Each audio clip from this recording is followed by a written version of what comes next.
Celui qui se tient devant nous est le Père des dieux et des hommes. Celui à qui tous doivent obéissance, mortels ou non. Il est le maître des éléments.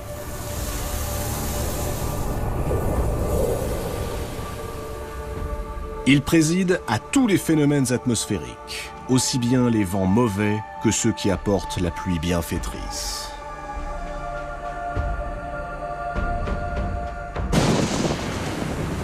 Il est le garant du pouvoir royal et de la hiérarchie sociale. Mais surtout, il détient la seule arme de destruction massive de son temps, la foudre. Et il n'hésite pas à l'utiliser contre ceux qui osent le défier.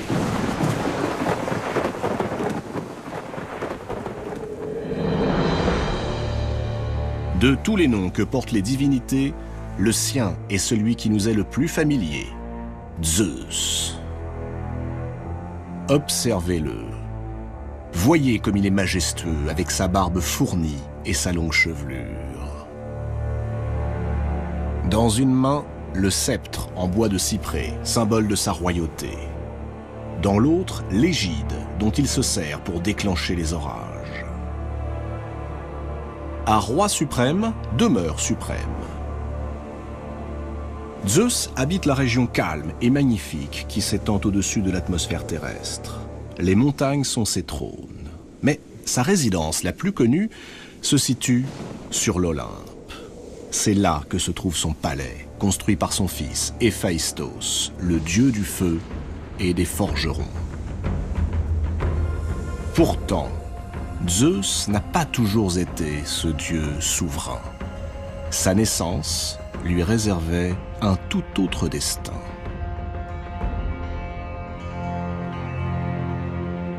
Tout a commencé dans la nuit des temps, avant le temps. Au commencement était l'obscurité, et l'obscurité enfanta le chaos, le vide plein de ténèbres. Puis naquit Gaïa, la terre, la déesse primordiale, la déesse mère. Et du ventre de Gaïa surgirent les hautes montagnes, les cimes couronnées de neige, et les grottes, et les forêts, les océans et leur écume, et les plaines, et les fleuves. Plus tard, alors que ce monde prenait forme, apparut Eros, le souffle, l'invisible qui suscite chez les êtres l'impérieux besoin de se rapprocher et de s'accoupler. Gaïa, la terre-mère, est seule. Personne ne l'aime et elle n'aime personne. D'ailleurs, qui pourrait-elle aimer à part elle-même? Rien, sinon le chaos. Alors, pour combler sa propre solitude, Gaïa décide d'enfanter Ouranos, le ciel, son parfait contraire. Le ciel et ses myriades de constellations. Et le ciel vient se poser sur Gaïa, se lever contre elle. Les voilà devenus presque un couple. Le ciel, la terre, les deux plans superposés de l'univers. Et maintenant, il serait bien que, de leur étreinte, jaillissent des êtres vivants. C'est là qu'intervient Eros. Insensiblement, il insuffle en Ouranos cet élan mystérieux que l'on appelle le désir. Et Ouranos succombe, se fond dans Gaïa et lui fait l'amour. Pas une fois, mais 100 fois. Pas un jour, mais 1000 jours. Bientôt naissent une ribambelle d'enfants.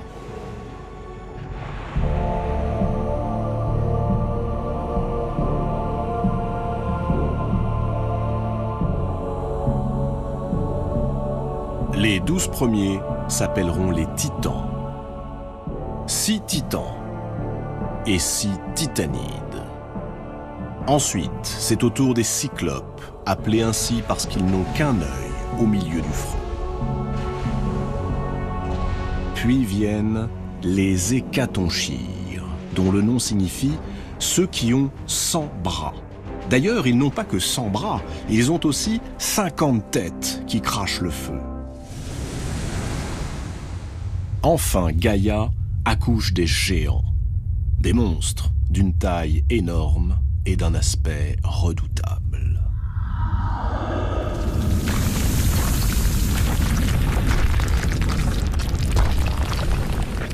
Seulement voilà, tous ces enfants sont incapables de bouger.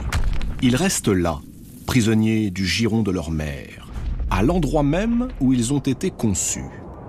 Et pour cause, le ciel, Ouranos, demeure littéralement collé à la terre, Gaïa. Il n'existe pas entre eux le moindre espace qui permettrait à leur progéniture d'aller vers la lumière, de vivre une existence autonome. Dès qu'ils tentent de s'évader, leur père, Ouranos, les repousse sans ménagement.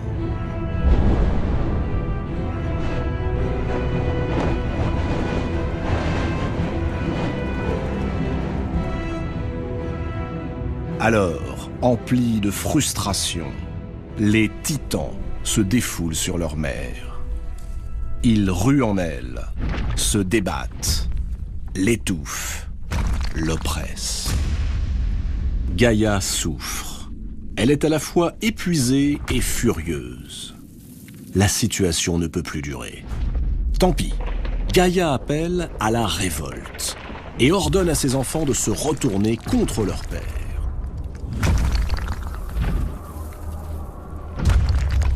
Personne ne bouge. Personne, sauf le plus jeune des titans, Cronos. Cronos accepte de livrer bataille et sa mère va l'aider. À l'insu d'Ouranos, Gaïa fabrique en secret une faucille de silex et la confie à son fils. Il ne reste plus qu'à guetter le moment propice. Il ne tarde pas. Ouranos, toujours en demande, vient faire l'amour à Gaïa. À peine la pénètre-t-il que Cronos saisit le sexe de son père de la main gauche, le tranche d'un coup sec et le jette dans la mer.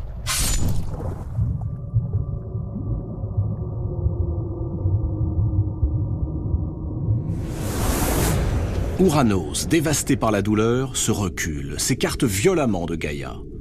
Et ça y est, enfin, les voilà séparés.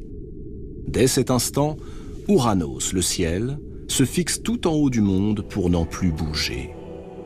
Les titans, les cyclopes, les géants, libérés, peuvent abandonner le giron de leur mère. On dit que les gouttes de pluie qui tombent du ciel ne sont autres que les larmes d'Ouranos.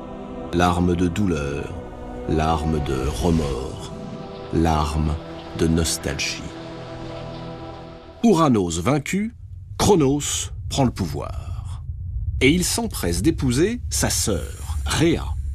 On pourrait s'imaginer que la sérénité va régner, mais il est bien connu qu'une fois au sommet du pouvoir, les princes ne supportent pas d'en être délogés. Ayant été prévenu par Gaïa que l'un de ses fils lui volerait un jour le trône, Cronos se met à dévorer tout cru ses enfants dès que Rhéa les met au monde.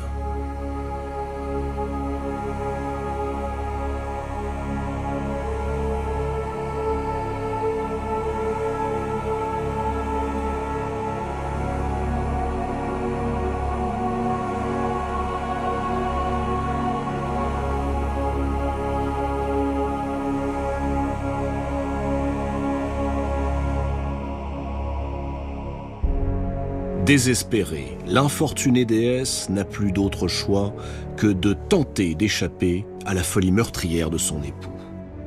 Une nouvelle fois enceinte, elle décide de s'enfuir. Elle fait bien, car l'enfant qu'elle porte n'est pas tout à fait comme les autres. Il s'agit de Zeus. Il est hors de question qu'il soit assassiné. Rhéa fuit donc. Elle arrive sur une île, la Crète, où elle accouche dans le plus grand secret. Après avoir confié l'enfant à des nymphes, ces divinités qui personnifient les forces vives de la nature, elle revient auprès de Cronos. Cronos sait que Rhéa était enceinte, et il attend qu'elle lui présente son dernier-né. Rhéa a tout prévu. En guise de nouveau-né, elle offre à Cronos une pierre enveloppée de l'ange. Apparemment, le glouton titan n'y voit que du feu et la dévore. Comment pourrait-il se douter que là-bas, en Crète, sur le mont Ida, un fils viendra venger sa mère, libérer ses frères, le dépouiller de ses honneurs et régner à sa place sur les immortels.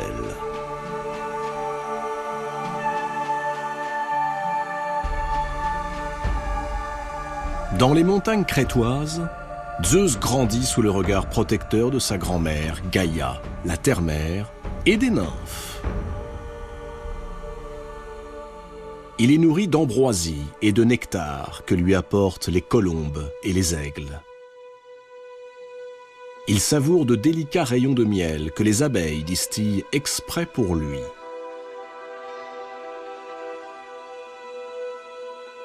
Et il boit le lait de la nymphe-chèvre Amalthée. Une fois devenu maître de l'univers, Zeus n'oubliera pas ses bienfaitrices. Amalthée sera hissée parmi les étoiles et deviendra la constellation du Capricorne. Il lui empruntera une de ses cornes et la donnera aux nymphes qui l'ont élevée. C'est la célèbre corne d'abondance, celle qui ne se vide jamais de ce que son possesseur souhaite boire et manger.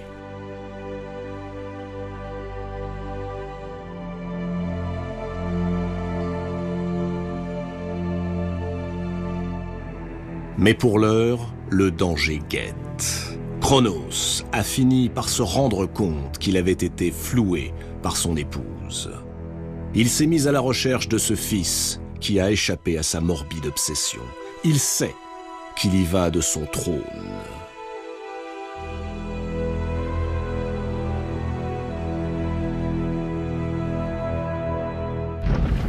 Cronos fouille, il soulève les monts et les collines, il scrute les mers, mais ne trouve rien. Et pour cause, on a caché le berceau du petit Zeus dans une caverne du mont Ida. Et devant l'entrée, de curieuses créatures ont été postées. Les curettes. Qui sont-ils? De turbulents démons.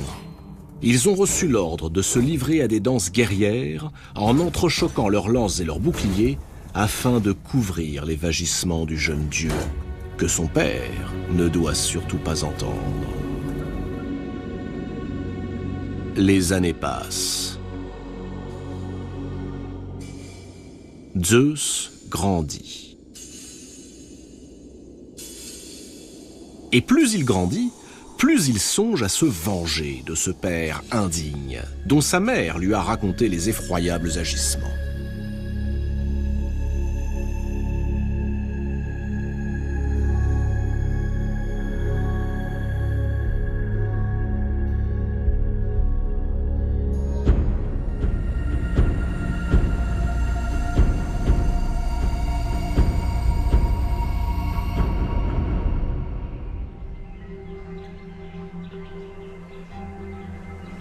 Devenu adulte, Zeus rencontre Métis, une océanide, une nymphe de la mer, la fille des titans Océan et Thétis.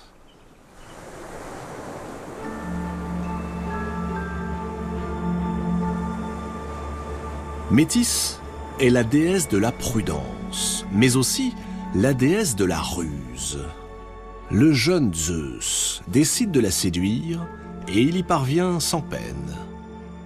Tout naturellement, il lui confie ses origines, son désir de faire payer à son père les crimes dont il s'est rendu coupable, et son vœu de libérer ses frères et sœurs, enfermés dans la panse de Cronos.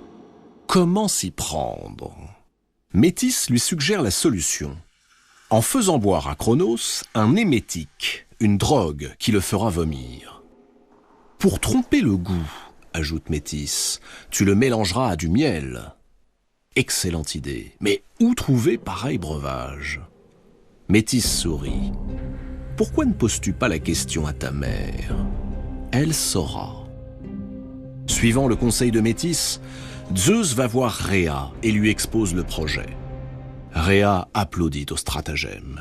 Elle compose la drogue et la confie à son fils, après l'avoir introduit à la cour de Cronos comme échanson, ce jeune garçon chargé d'offrir à boire aux dieux. Une fois devant son père, Zeus lui tend la coupe. Cronos, qui ne se doute de rien, la prend. Mais à peine a-t-il bu le breuvage qu'il commence par vomir la pierre, cette fameuse pierre emmaillotée. Puis il régurgite un à un tous les enfants que Rhea avait mis au monde. Furieux d'avoir été dupé et bien déterminé à conserver son trône, Cronos décide de faire rendre gorge à son fils. Il rallie à lui tous les titans, ses frères et sœurs.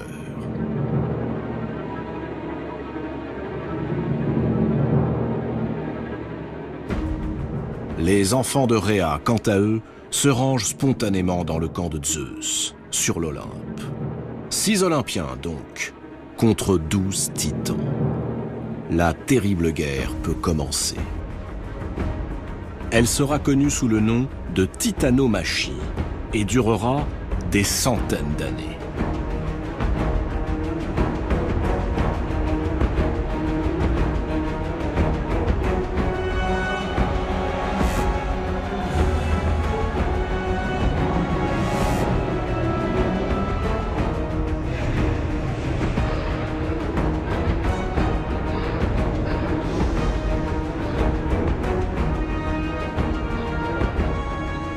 Alors que l'issue de la lutte paraît incertaine, Gaïa, cette grand-mère à la fois sombre et lumineuse, muette et parfois loquace, Gaïa explique à Zeus que pour l'emporter, il est indispensable qu'il rallie des forces qui sont de la même génération que les titans, les cyclopes.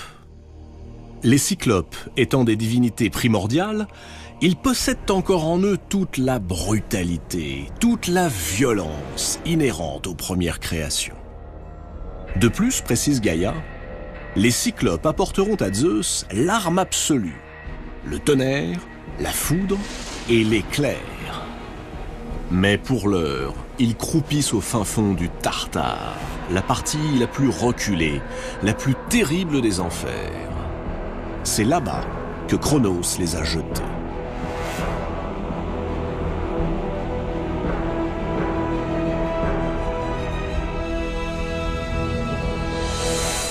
Il suffirait que Zeus les libère pour obtenir leur soutien.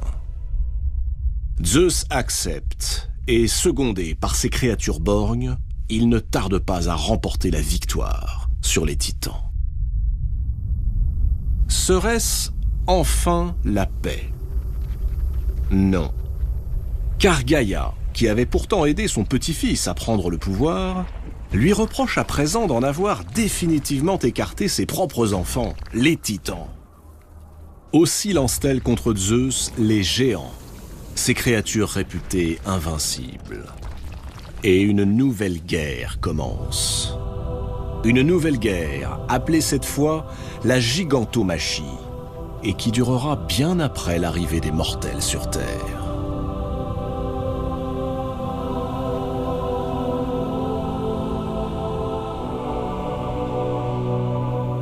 Autour de Zeus, ses frères, sœurs et enfants organisent la riposte.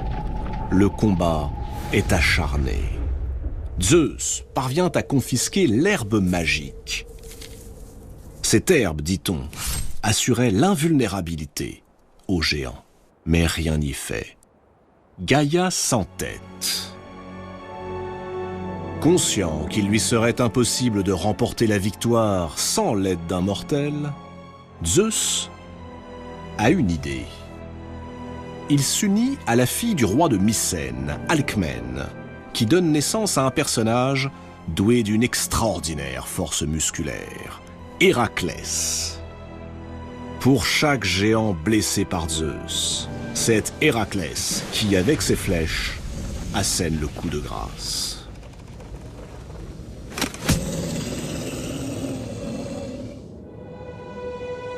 Une fois encore, Zeus l'emporte sur ses ennemis. Et comme pour laisser une trace tangible de sa victoire, il va déposer à Delphes la grosse pierre avalée puis régurgitée par Cronos à sa place. C'est l'Omphalos, le nombril du monde, le centre de l'univers. Elle s'y trouve encore de nos jours.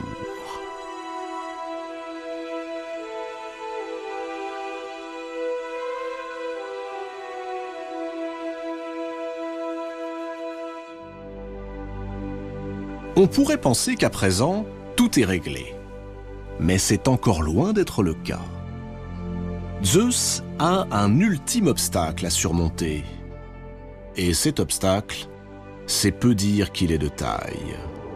Car, pour se venger une nouvelle fois du sort réservé à ses enfants, les Titans, Gaïa s'est unie avec le Tartare, la région la plus reculée, la plus dangereuse des enfers.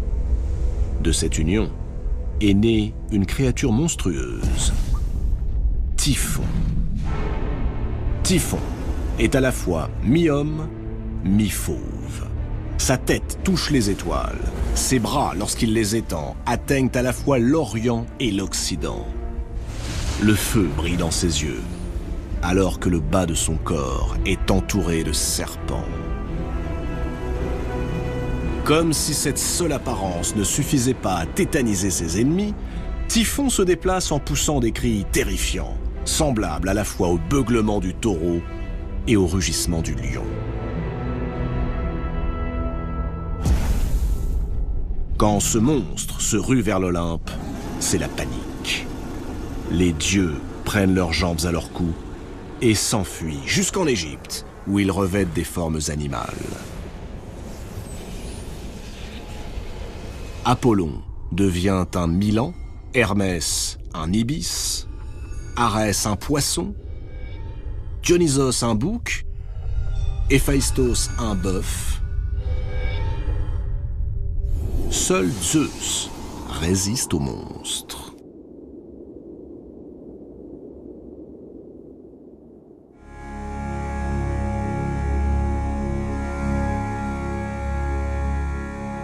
Cette fuite en Égypte aura pour conséquence inattendue un entrelacement des divinités grecques et égyptiennes. Typhon sera identifié à Seth, le frère ennemi d'Osiris. Zeus sera assimilé à Horus. Dionysos deviendra Osiris, Déméter, Isis, etc.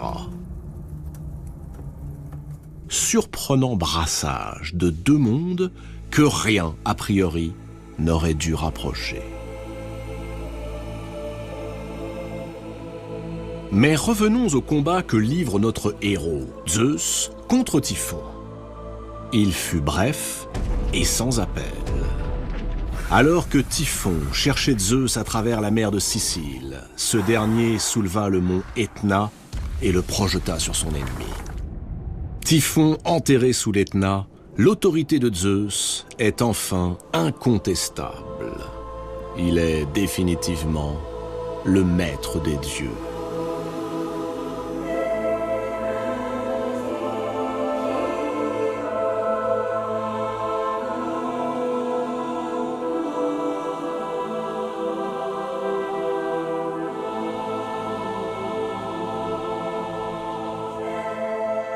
Maintenant, l'heure est venue de partager l'univers. Zeus s'octroie le pouvoir suprême et choisit pour résidence le royaume du ciel. Poséidon, son frère aîné, est promu maître des mers. Hadès, son autre frère, reçoit, lui, les clés du royaume souterrain avec le pouvoir de régner sur les puissances infernales. Nous sommes désormais devant un univers hiérarchisé, organisé. À son sommet règne l'ordonnateur du monde issu du chaos. Tout ce qu'il y avait dans le ciel a été chassé, soit enfermé dans le Tartare, soit expédié sur terre, chez les mortels. Un Dieu tout-puissant est né. Mais ce Dieu n'impose aucun dogme, il n'a besoin d'aucun clergé. Zeus, qui va désormais gouverner le monde, doit assumer une lourde tâche, instaurer l'ordre, mais aussi se garder du despotisme.